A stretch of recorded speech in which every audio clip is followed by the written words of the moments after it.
Queridos, graça e paz a todos. Hoje nós iremos fazer uma conclusão do nosso livro que estamos estudando, o livro do Êxodo, né? Segundo livro da Bíblia. E quero hoje fazer uma recapitulação para que a gente possa estar voltando um pouco, né? E fazendo essa trajetória novamente até aqui e, lógico, acrescentando hoje mais alguns pontos que não abordamos ou que abordamos, mas trazer aí alguns aspectos diferentes daquilo que a gente começou a estudar sobre o livro do Êxodo. Já peço sim desculpa para vocês que estão assistindo, porque a iluminação não está adequada, né? Estamos ainda no improviso aqui no estado do Espírito Santo. Chegamos anteontem, e o cenário ainda não está montado, né? O local que pretendemos preparar para que as aulas possam ser transmitidas, elas ainda não serão transmitidas do cenário que nós estamos propondo aqui, para que vocês possam ter toda essa qualidade audiovisual, mas o conteúdo nós vamos continuar com a proposta, né, que é de fato aquilo que nos interessa mais. Só peço que vocês tenham um pouquinho de paciência para que a gente possa estar oferecendo para vocês aí não só a qualidade do ensino, no sentido do conteúdo, da teologia, mas também na questão dessa mídia audiovisual. Tá bom, queridos? Então vamos fazer uma breve recapitulação.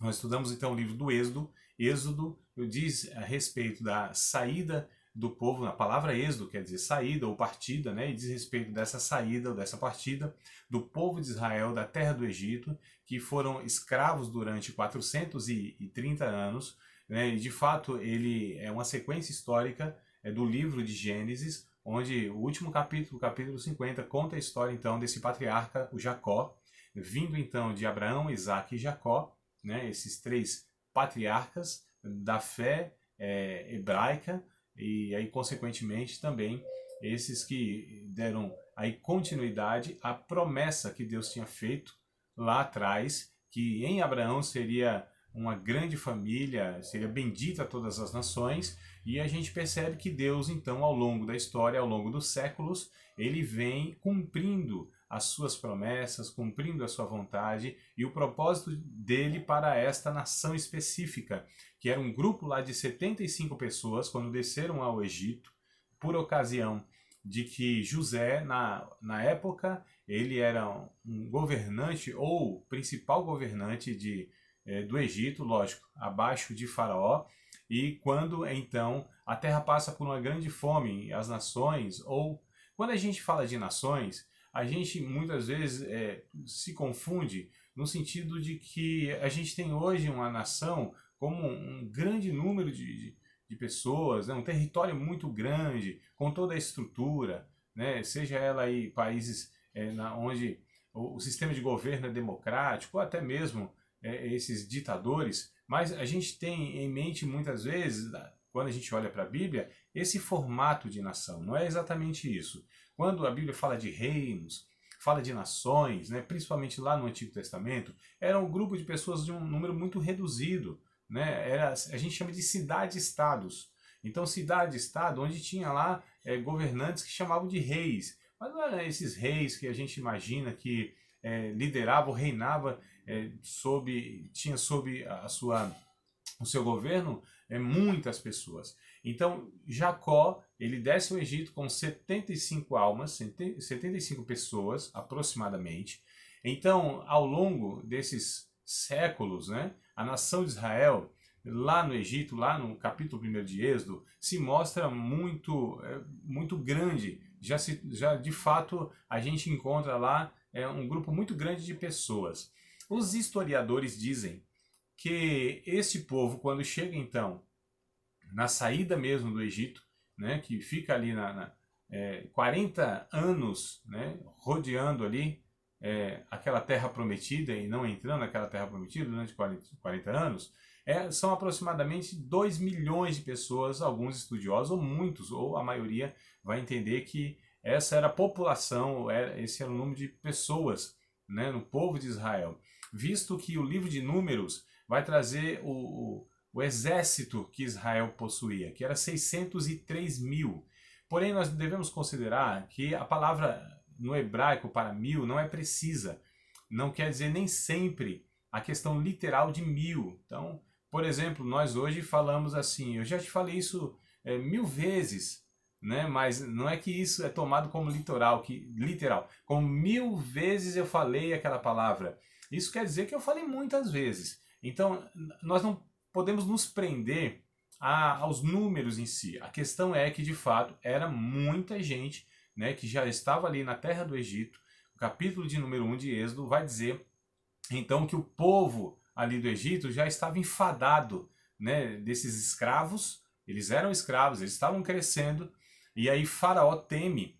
Esse Faraó que não respeita a história de José, que não reconhece José como um homem que ajudou o Império Egípcio, então ele começa agora a tentar ainda mais, né, já era escravo esse povo lá no Egito, mas ele tenta agora enfraquecer, na verdade, aí esse povo que estava lá. Então ele dá ordens para que as parteiras do Egito, havendo homens ou meninos nascidos do povo hebreu, que fossem mortos. Se fossem meninas não tinha problema, mas se fossem meninos, que fossem então mortos.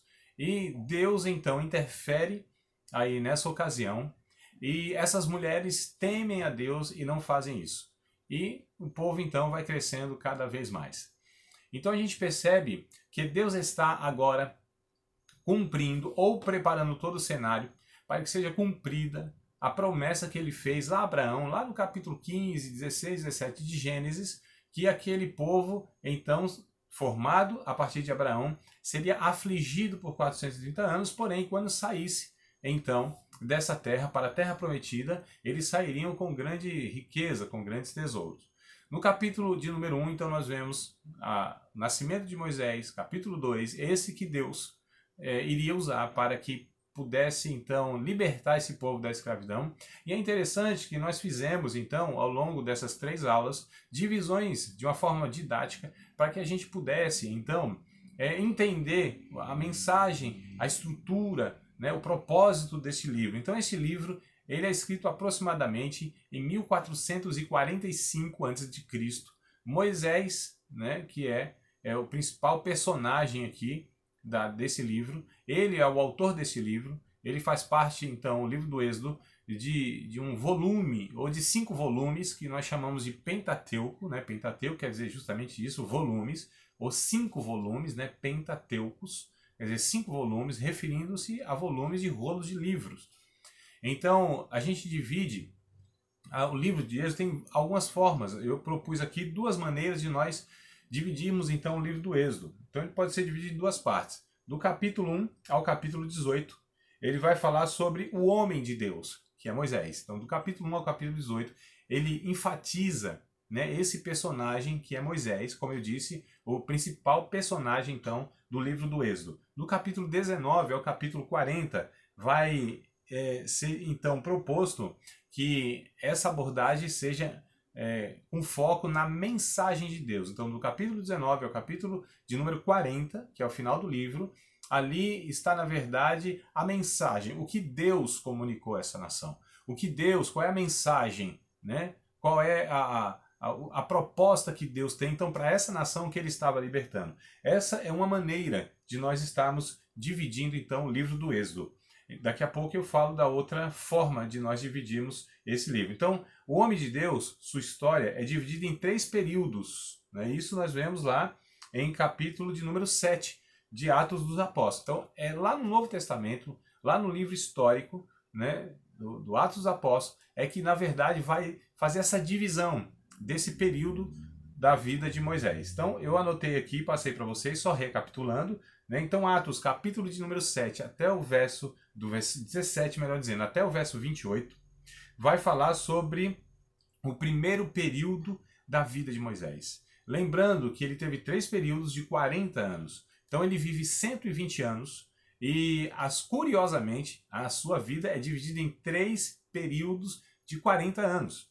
Então, a gente percebe aqui o primeiro período, né, que é o verso 17 do capítulo 7 de Atos, vai falar então que passou os 430 anos, referindo-se lá ao Gênesis capítulo de número 15, verso 13 a 14, né? Também é ratificado na carta de Paulo aos Gálatas, no capítulo 3, versos 16 e 17, Isso é enfatizado lá. E corresponde, então, esse primeiro período da vida de Moisés ao capítulo 1 e o capítulo 2 do livro do Êxodo. Esses 40 primeiros anos que ele passa, então, sendo instruído em toda a ciência, em toda a sabedoria, né, que havia lá na terra do Egito. Então, ele foi preparado, desculpem, ele foi preparado, né, para assumir, na verdade, o cargo de faraó. Então ele é instruído em toda a ciência egípcia, que na época era a melhor que tinha, né? A sabedoria, a ciência melhor que existia no mundo conhecido naquela época. Então a gente percebe aqui os primeiros 40 anos. Atos capítulo de número 7, verso 29 ao 35. Então fala do segundo período de 40 anos de Moisés. Esse período corresponde no livro do Êxodo dos capítulos 3 e capítulo 4. Aqui nós percebemos então que é o segundo período. Então no primeiro período de 40 anos ele passa no Egito.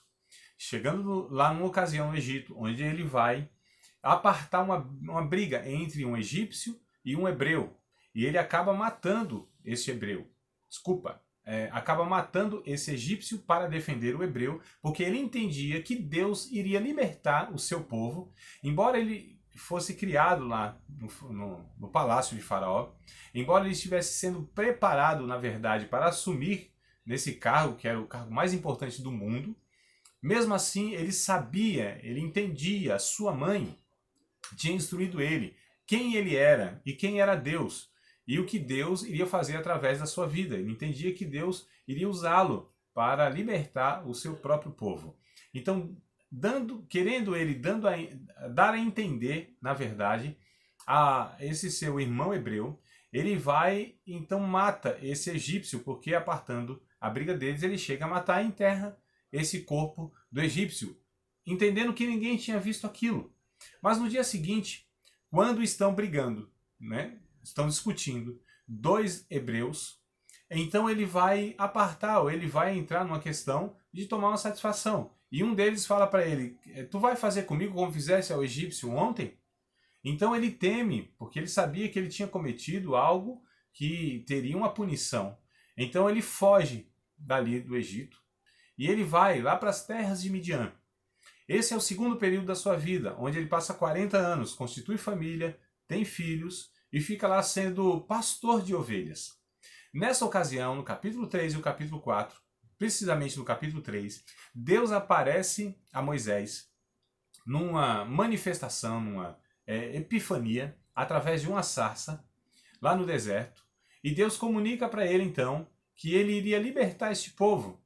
Então, nesse segundo período, no primeiro período dos primeiros 40 anos, ele entendia que ele seria usado para libertar esse povo do Egito. Agora, no segundo período da sua vida, ele se sente despreparado ou dá um pretexto dizendo que não era capaz de tudo aquilo e aquilo que a gente sabe das desculpas que ele deu a Deus. Só que Deus, ele providenciou então uma forma de que ele fosse até Faraó e pudesse então anunciar essa saída do povo de Deus do Egito. Então esse é o segundo período. Moisés então está aqui com 80 anos de idade. O terceiro período, né, Atos dos Apóstolos, que vai contar, como eu disse, do verso 36 até o 42, refere-se então o terceiro período da vida de Moisés, e refere-se então ao capítulo 5 do Êxodo até o verso de número 19. Então essa é a divisão que nós fazemos quando nós queremos estudar de uma maneira mais didática esse livro do Êxodo. Então conta a história do homem de Deus, de Moisés. E a partir então do capítulo de número 19, fala-se então da mensagem de Deus, que Deus então estava comunicando para aquele povo, que nós chamamos de a lei de Moisés, que resumimos nas 10 palavras, né, que ainda falamos 10 mandamentos, que é a base. Então, esses 10 mandamentos é a base, é de onde deriva, é de onde sai todas as outras instruções.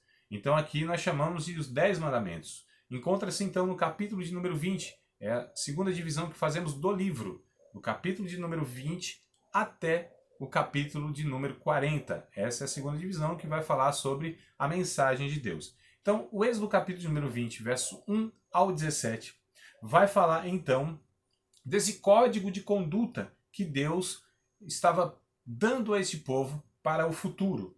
Nós fazemos um paralelo lá no Novo Testamento, do capítulo de número 5 de Mateus até o capítulo de número 7, então capítulo número 5, 6 e 7, do Evangelho segundo escreveu Mateus. Nós fazemos um paralelo, porque enquanto aqui Deus está dando orientações, um código de conduta, um código de ética, para que essa nação viva diante de Deus e viva em todos os aspectos, ou seja, da sociedade, a questão civil, a questão cerimonial e a questão moral. São aspectos da lei de Moisés. Não são 3 leis, e sim aspectos diferentes da mesma lei. Lá no Novo Testamento, Jesus então traz esse código de ética, como o cristão deve se portar, deve se conduzir na vida, diante de Deus, diante das pessoas. Um código de ética semelhante a esse de Êxodo capítulo de número 20, verso 1 e 17. Não são mandamentos diretos como esse, mas são um conjunto de regras, um conjunto de princípios e valores que Jesus então diz que os seus discípulos precisam ter referência para viver uma vida que possa condizer com o caráter deste Deus Santo. Então nós fazemos esse paralelo para que possamos então, inclusive, a nossa recomendação, quando a gente estuda o Antigo Testamento, que a gente possa fazer esse link, essa ponte, essa conexão no Antigo Testamento, que Deus falou para esse povo, e a gente vai ver aqui nessa última aula, que Deus faz um concerto com um povo específico, mas se foi com aquele povo específico,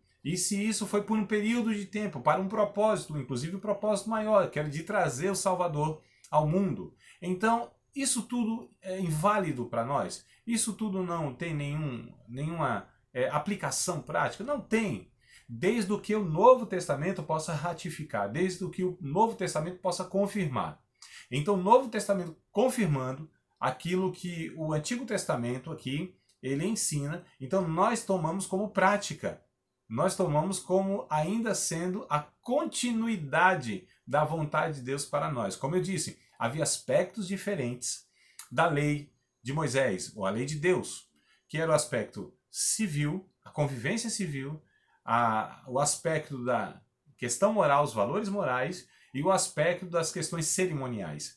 Então as questões civil, algumas delas ainda permanecem até hoje. A questão moral é inalterável, porque reflete o caráter de Deus que não muda. Deus não mudou no seu caráter e nem pode mudar.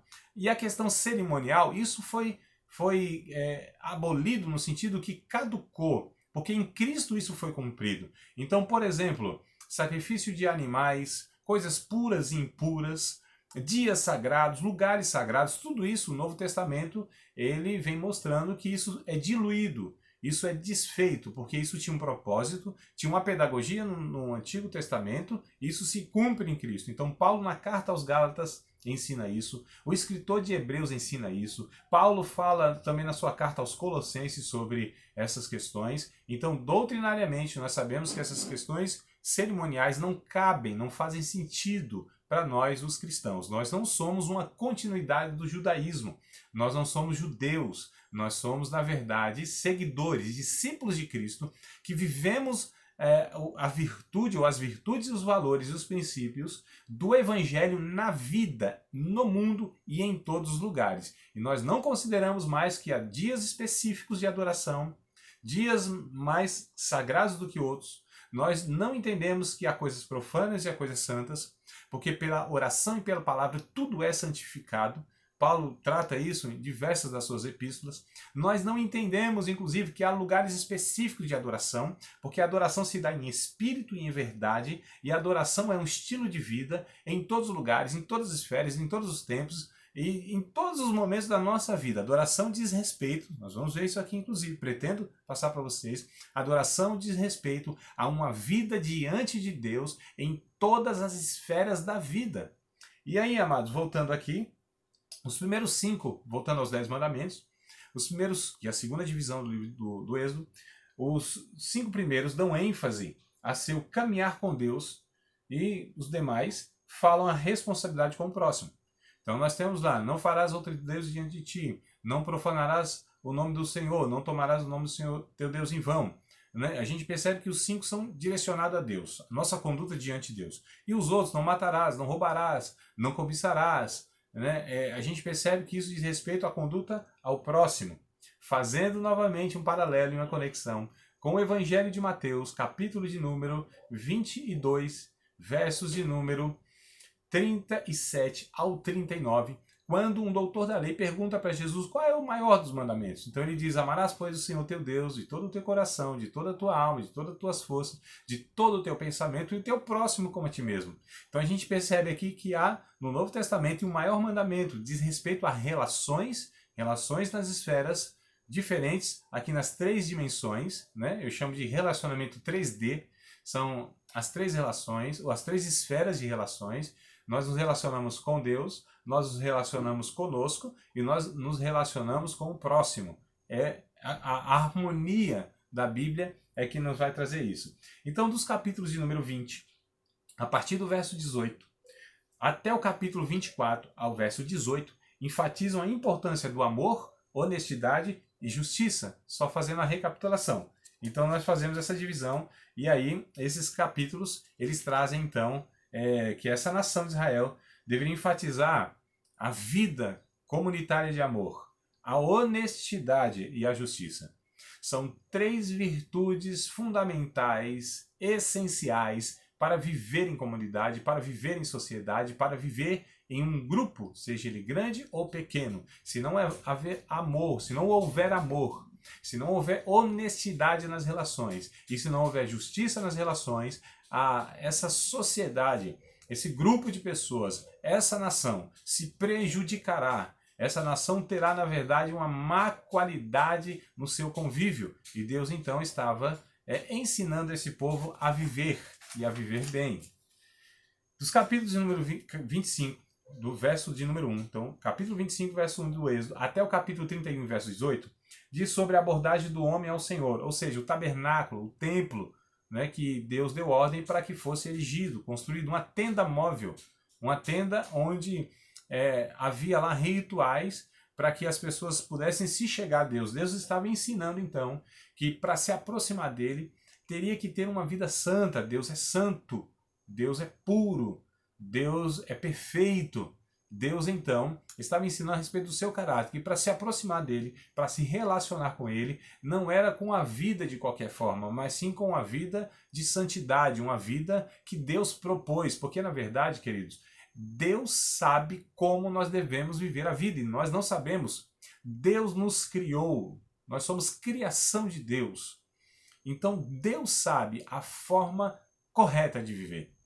E quando nós não vivemos dessa forma proposta por Deus, a vida fica inviável, disfuncional, ruim, vai nos levar à morte em vários aspectos do que a morte pode trazer quando nós vivemos de uma maneira inadequada. Então a gente percebe aqui, havia esse lugar de adoração onde havia organização e pessoas específicas, né, em suas respectivas funções. Fazemos o paralelo, então, essas pessoas que tinham funções específicas lá com a carta, né, a epístola de Paulo aos Efésios, no capítulo de número 4, verso de número 11, até o verso de número 16, Paulo vai trazer para nós que Jesus deu dons à igreja, homens específicos às suas funções, com o propósito de edificar os santos, aperfeiçoar os santos, edificar esse grupo, essa comunidade, esse povo, né, no Novo Testamento que nós chamamos de igreja constituída de judeus e gentios, todos os salvos em todas as épocas e em todos os lugares. Então isso é igreja, Antigo e Novo Testamento, aqueles que em Cristo são gerados. Igreja não é aquilo que muitas vezes nós denominamos como um lugar, uma placa que é colocado lá porque tem CNPJ, porque tem toda uma liturgia. Igreja no Novo Testamento, e até a ideia do Antigo Testamento, é uma comunidade, é um povo que convive e vive com um único propósito, que é adorar a Deus, ao Criador, a Yahvé, como querem aí os que são mais sofisticados no hebraico, Yahweh, né? Jeová, Senhor. Então, o Eterno, né? Como eu vejo hoje aí muitos usando esse termo, né? O Eterno te abençoe, e não está errado, está correto. Então a gente percebe que havia essa organização. A nuvem do Senhor é quem guiava esse povo, então. Esse tabernáculo ele era montado por um grupo específico de pessoas, chamado de levitas, né, os sacerdotes levitas, e lá era feita toda uma liturgia, onde Deus, então, onde o povo se encontrava com Deus, a partir, então, eu disse, de todas essas recomendações. Então, queridos, nós percebemos que havia uma intenção de Deus, um objetivo de Deus, de formar um povo, mas não um povo qualquer, um povo que representasse o seu caráter, sua natureza, o seu nome, que carregasse então o seu nome. E aí nós percebemos então toda essa organização. Era determinado então esse lugar de adoração, o culto era direcionado à vida. Então o culto desde lá do Antigo Testamento, aqui em Êxodo ensinado enfaticamente, era relacionado à vida. Então Deus já estava dizendo para aquele povo, o culto a mim é quando vocês vivem de uma maneira adequada e deve ser na vida e não só um aspecto da vida. Então, desde o Êxodo aqui já é ensinado que não é possível fazer como muitos hoje fazem, compartimentalizam a vida. Ou seja, consegue de uma maneira assim assustadora, né? É um equilibrista na sua vida, onde em dada esfera da sua vida vive com alguns princípios e alguns valores. Em outra esfera da sua vida conseguem ter outros princípios e outros valores. A Bíblia chama isso de hipócritas, gente que representa. Eu chamo de esquizofrênicos da fé, bipolares da fé, onde eles são uma pessoa dentro de um espaço religioso, né, que teimosamente chamamos de igreja, como eu disse, eles conseguem ter outra conduta, outros valores onde trabalham, e muitas vezes também uma conduta e outro valor onde convive num âmbito familiar, né, com pessoas em grupos diferentes. Eles são camaleões, gente que representam, são verdadeiros atores. Então lá desde o Êxodo ensinado, Deus ensinando que não era possível isso, que a vida precisa ser íntegra, precisa ser inteira. Nós precisamos ser quem somos onde estivermos, independente do público, das pessoas que estão em nossa frente. Não podemos, não devemos ser pessoas, como diz assim popularmente, de duas caras. Né? Gente que fala o que não sente, fala o que não pensa e demonstra ser aquilo que não é. Nós devemos ser sinceros, verdadeiros, honestos. É isso que Deus está ensinando aqui no livro do Êxodo. Muito interessante esse aspecto para a nossa vida. Nós também temos um tabernáculo, né, como eles tinham, nós fazendo esse paralelo, essa conexão com o Novo Testamento. Nós também temos esse tabernáculo. Não é mais um lugar, é uma pessoa. Jesus, no capítulo de número 1, de João, Evangelho segundo escreveu João, capítulo número 1, verso 14, o autor vai dizer, o verbo se fez carne e tabernaculou, né, habitou, essa palavra habitou, literalmente tabernaculou entre nós, cheio de graça e de verdade. Então nós temos um lugar de adoração. Aliás, não é um lugar, é uma pessoa. É em Cristo que nós adoramos. É em Cristo que nós devemos viver. É em Cristo que nós cultuamos a Deus. É em Cristo, então, o nosso tabernáculo, a nossa casa de oração, a nossa igreja. É em Cristo. Ele é o caminho para Deus e só Ele é o caminho para Deus. Lá no mesmo Evangelho de João, capítulo 14, verso 6, ele disse, eu sou o caminho, a verdade e a vida. Ele é o único caminho, a única verdade e a única vida. O artigo lá está, artigo definido a, o, as, os. Aprendemos isso na escola, na língua portuguesa, né? Se fosse artigo indefinido, estaria um ou uma, uns ou umas. Então ele disse, eu sou o caminho, a verdade e a vida. Se tivesse escrito eu sou um caminho, uma verdade e uma vida, então abriria a possibilidade de ter outros caminhos, outras verdades e outras vidas. Mas só em Cristo, só em Jesus, há o caminho para Deus, o único caminho para Deus, a única verdade, a única realidade das coisas, né? E a única vida possível, viável em Cristo, porque tudo o resto é subvida, é morte. E aí, hoje, propriamente, nós vamos falar sobre o Êxodo, capítulo número 25, verso 40. Farei aqui uma divisão e trazendo um aspecto diferente, então, nessa última aula. Né? Deus deu esses mandamentos ao seu próprio povo e não a estranhos. É interessante nós falarmos isso, à semelhança lá do Sermão do Monte, né? Que é o Mateus capítulo 5, capítulo número 5, 6 e 7. Ali é aos discípulos que ele dá, então, aquelas recomendações e fala que eles têm que viver naqueles princípios, naqueles valores. Aos discípulos é exigido isso. Aqui, semelhantemente, Deus está dando os mandamentos, Deus está orientando o seu povo. Olha que coisa interessante. Então já era o povo de Deus que Deus estava instruindo. Não era estranhos, não era pessoas que não conheciam e não sabiam quem era Deus. Um povo que foi salvo por Deus irá querer viver o tipo de vida que os mandamentos descrevem. Então, nós, esse povo, judeus, nós que consideramos ser também povo de Deus, não é que também povo de Deus, é que né? Então essa questão histórica entre judeus e gentios, e nós, como não somos judeus, somos gentios. Todos que não são judeus são gentios, é o termo que a Bíblia usa para descrever pessoas que não são lá da linhagem de Abraão, que não nasceram ali em hoje conhecido como Israel, então somos gentios. Então, os judeus e gentios formam o povo de Deus. Então nós que somos povo de Deus, nós devemos desejar, nós devemos querer viver segundo a vontade de Deus.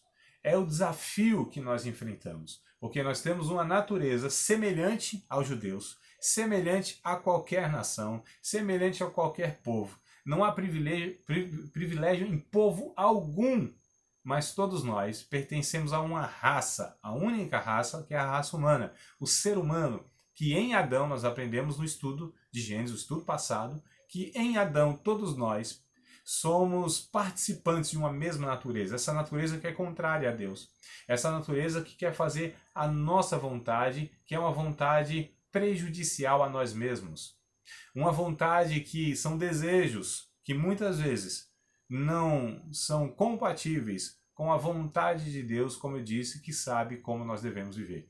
Há um desafio diário que nós vivemos, há um desafio para o resto da vida que viveremos.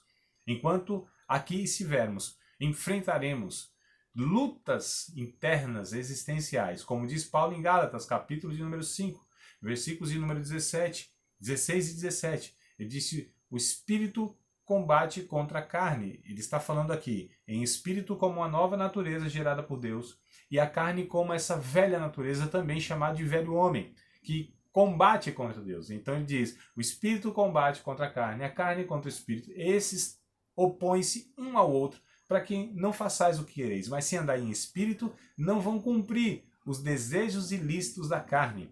Então nós não somos mais dominados, na verdade, por essa velha natureza. De vez em quando, ou de quando em vez, com uma certa frequência, uns mais e outros menos, de uma forma ou de outra, nós perdemos uma batalha aqui e uma batalha ali, mas a guerra está vencida, porque Cristo é quem introjeta, é quem gera, é quem implanta essas leis no nosso coração, na tábua do nosso coração, e coloca em nós o seu espírito, diferente desses homens que recebiam uma lei externa, um mandamento externo, e nós então somos mais privilegiados do que esses judeus que aqui estavam recebendo orientações de Deus. Então vamos lá, meus queridos. Deus não forçou os israelitas a aceitarem suas leis. Veja bem, Deus explicou o que esperava deles, advertiu sobre a desobediência e prometeu bênçãos aos obedientes. O povo prometeu, então, faremos tudo o que o Senhor nos ordenou. Está em Êxodo, capítulo de número 24, versículo de número 3. Então é interessante. Deus não impôs. Deus não diz para eles, se vocês não fizerem, eu vou matar todos agora. Deus, ele não, como imperador, não impôs aquilo. Ele propôs, ele expôs a sua vontade. Disse sobre as bênçãos de obedecer e disse e advertiu sobre as consequências da desobediência. Porque, como eu disse, volto a repetir pela terceira vez, que Deus sabe como o ser humano deve viver. Ele deu orientações para esse povo. Ele disse, propõe a vida e propõe a morte. Escolha a vida, escolha a bênção, escolhe por esse caminho que vocês vão viver bem. É como muitas vezes, queridos, e é um dos mandamentos que nós temos lá, nas 10 palavras do capítulo 20, Quando nossos pais nos ensinavam e diziam, faça isso, viva assim, toma essas decisões, nessas ocasiões, haja dessa forma. Os nossos pais estavam nos ensinando então que se fizéssemos aquilo, que se decidíssemos aquilo em dados momentos da nossa vida, em certas circunstâncias, nós teríamos uma vida melhor, nós teríamos uma vida correta, nós teríamos uma vida mais adequada. E muitas vezes nós desobedecíamos nossos pais e aí colhíamos as consequências. E é o que a Bíblia diz, honra o teu pai e a tua mãe, para que os teus dias se prolonguem na terra e vá bem. Então, a semelhança dos nossos pais, que são representantes de Deus, ou deveriam ser, nos instruindo no caminho da verdade, Deus também, como um pai bondoso, um pai que tem experiência muito maior do que todos nós, está nos orientando e dizendo, vá por aqui. Isso que eu proponho. Se vocês viverem dessa forma, vocês irão bem, vocês serão abençoados, vocês serão felizes, vocês terão uma vida prolongada. Agora, se não fizerem isso, se viverem pela espada, se viverem de uma maneira egoísta, se viverem de uma maneira que vão prejudicar, injusta, que vão prejudicar as outras pessoas, vocês viverão mal. Vocês terão uma vida não só encurtada, mas terão uma vida, na verdade, piorada na sua qualidade e uma subvida. Então aqui fica a lição para esse povo. E quando Deus propõe isso, o povo diz assim, nós faremos então tudo que o Senhor ordenou. Lê do engano, queridos. Nós, como a semelhança deles, e qualquer um, ainda que haja um desejo em nós, uma sinceridade e uma verdade em nós, isso é experiência de chão de fábrica da vida. Nós muitas vezes não damos conta, ou todas as vezes não damos conta de fazer a vontade de Deus. Quando nós fazemos, é porque o Espírito nos alcançou. É porque a graça de Deus superabundou onde abunda o pecado na nossa vida corriqueiramente. E a graça de Deus, desde o Antigo Testamento e Novo Testamento, é o fator causal, é o motivo, é o motor, é a força motriz que nos conduz para fazer a vontade de Deus. Esses judeus e nós não temos essa condição por nós mesmos. Nós confiamos na graça. Nós entendemos que o Evangelho nos faz obedecer a Deus. E quando nós alcançamos isso, a glória, o louvor, a honra, o reconhecimento, a exaltação é toda para Cristo, que de tal maneira nos alcançou, fazendo agora que nós possamos estar honrando a Deus com a nossa vida de fé, na conduta, nos pensamentos e no desejo. Isso não é mérito nosso, como não era o mérito desses homens. Essa lei, esse pacto, que daqui a pouco eu vou passar para vocês mais especificamente, a gente percebe que aqui é Deus, na verdade, propondo para que esses homens confiem nele e vivam segundo ele propôs. Então, é Deus que está nos dando recursos, Deus que está nos dando o caminho, Deus que está nos orientando. Então, dele, por ele, para ele são todas as coisas. Ele opera tudo, em todos, tanto querer quanto efetuar. Então, nós percebemos que desde o Antigo Testamento é Deus que deve ser louvado, honrado e glorificado. O acordo que Deus fez com esse israelita, com Israel, foi feito no Monte Sinai e é conhecido como a Aliança da Lei. Nos tempos antigos, a aliança podia ser um juramento, podia ser um contrato, um pacto, ou até um estatuto nacional. Isso era conhecido como um testamento, um acordo, um pacto, não é? E a gente percebe aqui que essa aliança da lei é diferente da aliança que nós estudamos lá no Gênesis, né? No estudo passado, que é a aliança feita com Abraão. Quais as diferenças, então, dessa aliança abraâmica e a mosaica? A gente percebe aqui que na Bíblia somente a aliança da lei é um acordo entre Deus e os israelitas. Então, essa lei de Moisés, esse ensino do Êxodo, esses mandamentos, era um acordo, era um pacto, era um contrato entre Deus e os israelitas, o povo de Israel, os judeus. Aqui está um pacto entre Deus e uma nação específica. Como eu disse, todos aqueles que não são judeus são gentios. E essa aliança é com os judeus. Como eu disse também, nós só cumprimos o que o Antigo Testamento ele ensina quando o Novo Testamento ratifica. Nós chamamos de continuidade e descontinuidade. Então, o ensino que o Novo Testamento continua, que está no Antigo Testamento serve para nós e para todos os povos em todos os lugares. Porque o Novo Testamento é a revelação plena da vontade de Deus para o ser humano. E o Antigo Testamento era Deus gradualmente, paulatinamente, pouco a pouco, degrau a degrau, conduzindo um povo para conhecê-lo. Havia então uma revelação parcial. Havia então, lá no Antigo Testamento, um aspecto de Deus. Deus era visto, figuradamente, estou falando claro, pelas costas, né? Tomando até a experiência de Moisés, quando quis ver Deus face a face, Deus disse, não pode, Moisés. O homem que me vê face a face simplesmente deixa de existir, é fulminado, não tem como. É muita santidade, é muita perfeição, é muita beleza, não tem como o homem ter contato com Deus assim, ainda que ele seguisse todas as regrazinhas, todos os mandamentos, que seria impossível, inclusive, né? Cumprir tudo isso cabalmente. Mas Jesus, no Novo Testamento, nos dá essa possibilidade de que a gente possa, então, se achegar a Deus nele, por ele. E, por meio dele, isso é possível. Então, nós percebemos aqui que é uma aliança feita entre Deus e os israelitas. Não é? A aliança abraâmica, diferente, então, e outras alianças, são juramentos e compromissos, são promessas que declaram que Deus diz que fará. Então, quando Deus chama Abraão, a aliança abraâmica, Deus disse, eu vou fazer isto, isto, isto e isto. Não é um pacto, não é um acordo, é Deus falando das suas promessas, independente de Abraão. Deus disse, eu vou fazer isso, eu vou fazer isso. Em ti eu farei todas as famílias benditas. Em ti serão construídos toda essa promessa de uma nação surgir de ti.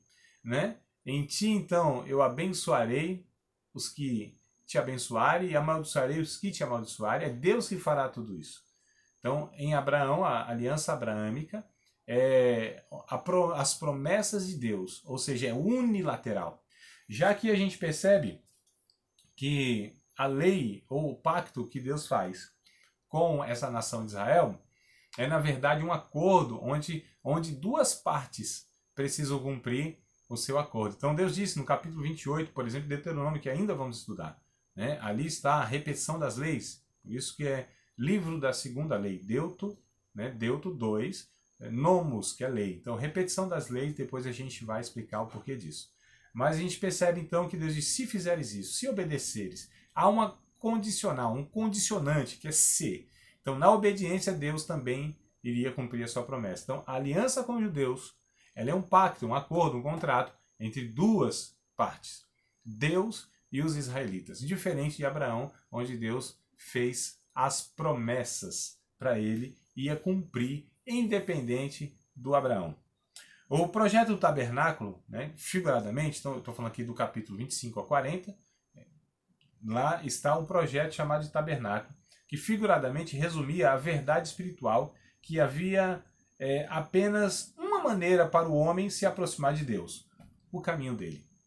Queridos, o tabernáculo é esse resumo de que Deus está falando, só há um caminho, só há uma forma de vocês chegarem até mim. É o caminho que eu proponho para vocês. É o que eu ensino para vocês. Não tem como, o homem pode criar muitas religiões, muitas propostas religiosas. O homem pode querer, como um bom religioso brasileiro, criar jeitinhos de fazer a vontade de Deus, criar jeitinhos de se achegar a Deus, criar jeitinhos de conquistar alguma benesse de Deus. Deus, ele rejeitará tudo isto. Porque Deus, ele não aceita a proposta dos homens. Deus, ele propõe, na verdade, a sua vontade. E a vontade de Deus, ela é boa, ela é agradável e ela é perfeita. Só a vontade de Deus é boa. Só a vontade de Deus é agradável. E só a vontade de Deus é perfeita. Por quê? Tudo que Deus quer é o que ele pode e o que ele deve. Tudo que Deus quer é o que ele tem poder para fazer e aquilo que ele deve, ou seja, que se coaduna com seu caráter. Nós queremos coisas que não podemos, podemos coisas que não devemos, devemos coisas que não queremos. Então eu quero o que não posso, posso o que não devo, devo o que não quero. Só Deus quer o que pode e o que deve. É por isso que a vontade de Deus é boa, agradável e perfeita. Então fica a lição desse livro, a principal lição deste livro: Deus é aquele que sabe como nós devemos viver. E sua vida proposta por Deus gerará vida, satisfação, felicidade plena na alma. Eu não estou dizendo que nos isentará das consequências de uma vida num ambiente de injustiça que vivemos, num ambiente onde a vontade de Deus ainda não é feita, mas aqueles que procuram fazer a vontade de Deus através de Cristo, confiando na graça, como esses israelitas, se também vivessem sob a vontade de Deus através daquelas leis, teriam uma vida abençoada, teriam uma vida onde Deus derramaria a paz, o shalom, a sua bênção sobre este povo, que inclusive nós vamos estudar mais ou menos essa ideia no próximo livro, na próxima aula, que é o livro de Levítico, o livro dado aos sacerdotes, como abençoar o povo de Deus e aqueles sacrifícios, o que isso, na verdade, representava, que era, na verdade, se relacionar com Deus Santo, com Deus Santo e com Deus Santo.